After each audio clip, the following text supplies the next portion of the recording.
Hi guys! So this is probably not how you're ever supposed to start launching and putting stuff on YouTube or Facebook or anything like that. But I am going out to our land in a little bit and I look like this because there's no point in getting all ready to go when you're just going to get all dirty and not too long. But I needed some food for when I get home tonight so that we don't just eat crud. So I went shopping last Sunday. And I'm trying not to go shopping a whole lot right now because I just try and get all my food and then try and last for a week or two without going to the grocery store.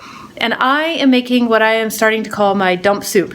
It's super easy, it's really good for you, and I'm going to put it together and then I'm going to put it to the side, and when I get home tonight all I have to do is warm it up. And since my husband does not like soup in warm weather, I'll probably make some rice and he can eat it over the rice. Works for him, fine for me. So I'm just going to show you some of the things that I'm putting in this soup so you can do your own dump soup with your leftover vegetables.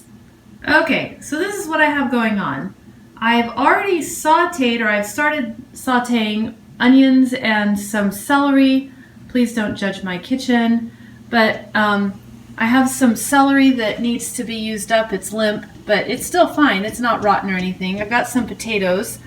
And here I've started some of the other celery that was sort of towards the end of its life, but totally fine, and a couple onions. One onion had a little bit of a spot on it, so cut that out. I'm actually doing yams for later this weekend. But I have diced tomatoes, but the first time I made this, I had like 2 jars of leftover spaghetti sauce, and I just dumped that in there, and that tasted great. So I'm gonna put some carrots, I've got some cabbage. Here's some leftover cabbage from earlier this week that I just wrapped up in a paper towel to keep it from going brown, which works really great. It's wet, so if you guys need to save cabbage, I mean, that's been in there for a few days and it still looks perfectly fine. So I'm gonna do some chopping and then I'm gonna show you where we're at in a minute. Okay, so normally I would not waste baby carrots on this soup, but they're kind of they've been open for a few days and I just don't want them to go bad and I don't want to waste them. And so I'm going to go ahead and cut these guys up. And the other thing I have is some spinach, which is getting kind of towards the end of its life. And so I'm just going to stick that in there too. And the first time I made this soup, someone had gifted me with a couple of zucchini, and they had cut up some carrot sticks, and they had some broccoli and cauliflower already cut up and ready to eat, but it had been in the fridge for a little while, and I thought, no, I'm just going to stick it in a soup. So I just dumped it all in a soup, and it turned out really good. You can add some frozen vegetables if you want, but really this is like the ideal soup to clean out your fridge. You've got some leftover cooked vegetables, stick them in there. It all works. Before I forget, beans go really well in this soup. Now, usually I have some leftover beans in the fridge. Today I don't. I thought about actually putting some in the pressure cooker, but I'm trying so hard to get out of the house today that I thought I am just going to dump a can of navy beans. And if you don't know, save the juice from the navy beans because you can do fun things with aquafaba with it. If you don't have a recipe for that, let me know and I'll send you something fun to do. All right.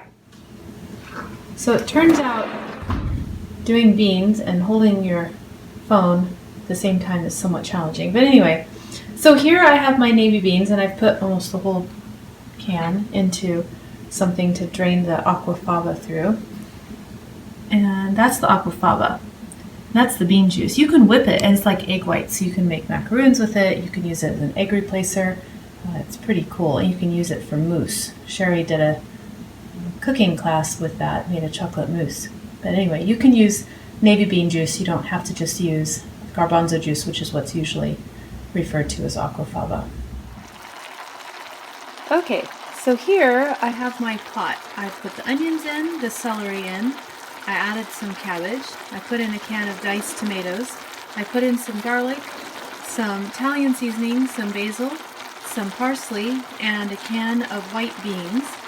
And I'm going to let that cook for a while. And I haven't added the spinach yet because I'm going to chop that up before I put it in there. But that's kind of what we've got going right now. Oh, and there are carrots in there too. So I decided it needed more tomato, but I always like tomato, which kind of brings me to the thought of this can actually be like a sauce for over spaghetti or pasta. And there's my chopped up spinach. I'm about to stir it up. And I had a thought. This is like waste not, want not soup. You just stick it all in there and you're going to have a wonderful pot of soup at the end. And then I got thinking, that's kind of funny because it's actually not going to go to your waist. You know, all those ads about, ooh, slim down your waist. Well, this is not going to go to your waist. This is going to just give your body the wonderful nutrition it needs. And it's easy on the pocketbook and easy to make. And I should have timed how long it's taken me to do this. But I don't know, maybe 20 minutes just to dump everything together. I'm going to cook it and then I'm going to stick it in the fridge and we'll have a good soup when we get home tonight. I'll stir it and then I'll show you. Okay, so there's our soup. All it has to do is cook until the vegetables are as tender as you want them to be, and it's done. I've not added any salt. Fun fact is celery is one of the higher sodium foods, so sometimes if you put enough celery in something, you don't really need to salt it. I'm somewhat of a saltaholic, but I have to be careful about that. I just like salt. But anyway, there's a good soup for a nice evening tonight. Hope you guys are doing well. I'm missing you. Yeah, anyway, hope to get together with you guys again soon and have cooking classes in person because I don't think I'm going to be winning any awards for this type of cooking class. Not that that's the point. Anyway, hugs to you all. Talk to you later. See you later. Bye.